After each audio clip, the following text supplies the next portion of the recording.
Sifat orang yang mendapat surga. Quran Surah Al-Furqan ayat 63.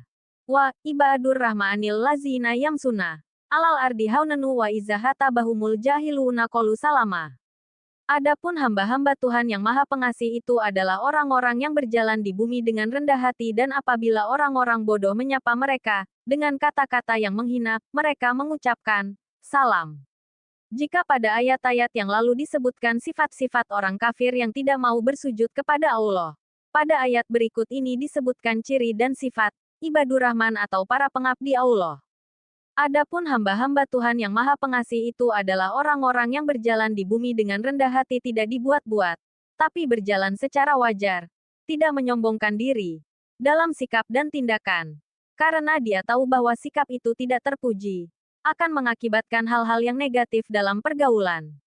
Dan apabila orang-orang bodoh yang tidak tahu nilai-nilai sosial kemasyarakatan menyapa mereka dengan kata-kata yang menghina atau kasar, mereka tidak membalasnya dengan ucapan yang semisal. Namun dengan penuh sopan dan rendah hati mereka mengucapkan salam, yang berarti mudah-mudahan kita berada dalam keselamatan, damai, dan sejahtera. Nabi Muhammad telah memberikan contoh sendiri bahwa semakin dikasari, beliau semakin santun, arif dan bijaksana. Sifat-sifat hamba Allah yang Maha Pengasih dijelaskan mulai ayat 63 ini dan ayat-ayat berikutnya. Sifat-sifat itu semua dapat disimpulkan menjadi 9 sifat yang bila dimiliki oleh seorang muslim, dia akan mendapat keridaan Allah di dunia dan di akhirat, serta akan ditempatkan di posisi yang tinggi dan mulia, yaitu di surga Naim. Sifat-sifat tersebut ialah: pertama, apabila mereka berjalan, terlihat sikap dan sifat kesederhanaan. Mereka jauh dari sifat kesombongan. Langkahnya mantap, teratur, dan tidak dibuat-buat dengan maksud menarik perhatian orang atau untuk menunjukkan siapa dia. Itulah sifat dan sikap seorang mukmin bila ia berjalan. Allah berfirman, "Dan janganlah engkau berjalan di bumi ini dengan sombong." Al-Isra, ayat 37. Kedua, apabila ada orang yang mengucapkan kata-kata yang tidak pantas atau tidak senonoh terhadap mereka, mereka tidak membalas dengan kata-kata yang serupa. Akan tetapi, mereka menjawab dengan ucapan yang baik, dan mengandung nasihat dan harapan semoga mereka diberi petunjuk oleh Allah yang Maha Pemurah, Maha Pengasih, dan Penyayang. Demikian pula dengan sikap Rasulullah bila ia diserang dan dihina dengan kata-kata yang kasar. Beliau tetap berlapang dada dan tetap menyantuni orang-orang yang tidak berakhlak itu. Al-Hasan Al-Basri menjelaskan bahwa orang-orang mukmin senantiasa berlapang hati, dan tidak pernah mengucapkan kata-kata kasar. Bila kepada mereka diucapkan kata-kata yang kurang sopan, mereka tidak emosi dan tidak membalas dengan kata-kata yang tidak sopan pula. Mungkin ada orang yang menganggap bahwa sifat dan sikap seperti itu menunjukkan kelemahan dan tidak tahu harga diri. Karena wajar bila ada orang yang bertindak kurang sopan dibalas dengan tindakan kurang sopan pula. Akan tetapi, bila direnungkan secara mendalam, pasti hal itu akan membawa pertengkaran dan perselisihan yang berkepanjangan. Setiap mukmin harus mencegah perselisihan dan permusuhan yang berlarut-larut. Salah satu cara yang paling tepat dan ampuh untuk membasminya ialah dengan membalas tindakan yang tidak baik dengan tindakan yang baik, sehingga orang yang melakukan tindakan yang tidak baik itu akan merasa malu dan sadar bahwa mereka telah melakukan sesuatu yang tidak wajar. Sikap seperti ini dijelaskan oleh Allah dalam firman-Nya. Dan tidaklah sama kebaikan dengan kejahatan. Tolaklah kejahatan itu dengan cara yang lebih baik, sehingga orang yang ada rasa permusuhan antara kamu dan dia akan seperti teman yang setia. Dan sifat-sifat yang baik itu tidak akan dianugerahkan kecuali kepada orang-orang yang sabar, dan tidak dianugerahkan kecuali kepada orang-orang yang mempunyai keberuntungan yang besar.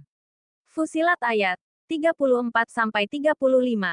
Demikianlah sifat dan sikap orang-orang mukmin dikala mereka berada di siang hari, di mana mereka selalu ingat dengan sesama hamba Allah. Sumber: kemenak.go.id.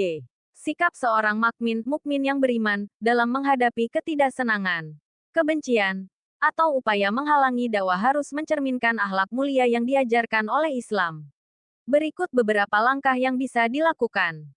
1. Tetap bersabar. Kesabaran adalah kunci utama. Allah SWT berfirman, "Lebih besar dari, dan bersabarlah terhadap apa yang mereka katakan, dan jauhilah mereka dengan cara yang baik." Quran Surah Al-Muzammil 10. Sabar berarti menahan diri dari membalas dengan keburukan, serta terus berusaha di jalan Allah meskipun menghadapi rintangan. 2. Bersikap lemah lembut dan bijaksana. Seorang mukmin harus menunjukkan akhlak mulia, bahkan kepada orang yang membenci. Rasulullah SAW adalah teladan dalam hal ini. Ketika beliau dihina atau dilukai, beliau sering memaafkan dan mendoakan hidayah untuk pelakunya.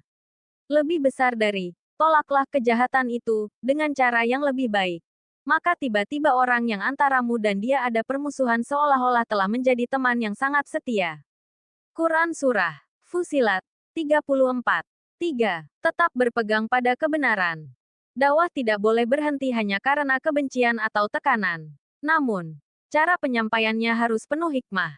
Allah SWT berfirman, lebih besar dari, serulah manusia kepada jalan Tuhanmu dengan hikmah dan pelajaran yang baik. Dan bantahlah mereka dengan cara yang baik. Quran Surah An-Nahl 125. Ini berarti seorang mukmin harus tetap tegas dalam prinsip, tetapi tidak menyampaikan kebenaran dengan cara yang kasar atau memancing emosi. 4. Meningkatkan kualitas ibadah dan doa. Kekuatan seorang mukmin terletak pada hubungannya dengan Allah. Ketika menghadapi kebencian atau rintangan, banyak-banyaklah berdoa agar diberi kekuatan, hidayah bagi lawan, dan keberkahan dalam usaha dakwah. 5. Tidak membalas keburukan dengan keburukan. Islam melarang membalas keburukan dengan keburukan. Rasulullah SAW bersabda, lebih besar dari, bukanlah orang yang kuat itu yang pandai bergulat, tetapi orang yang kuat adalah yang mampu mengendalikan dirinya ketika marah. Hadis riwayat Bukhari dan Muslim. 6. Memahami bahwa cobaan adalah bagian dari dakwah. Kebencian atau usaha menghalangi dakwah adalah sunatullah ketetapan Allah, yang pernah dialami oleh para nabi, termasuk Rasulullah SAW. Mereka tetap teguh dan tidak menyerah. Firman Allah, lebih besar dari, apakah kamu mengira bahwa kamu akan masuk surga, padahal belum datang kepadamu cobaan, seperti orang-orang terdahulu sebelum kamu. Mereka ditimpa malapetaka dan kesengsaraan, serta diguncang dengan berbagai cobaan. Quran Surah Al-Baqarah 214. 7. Mendoakan orang yang membenci.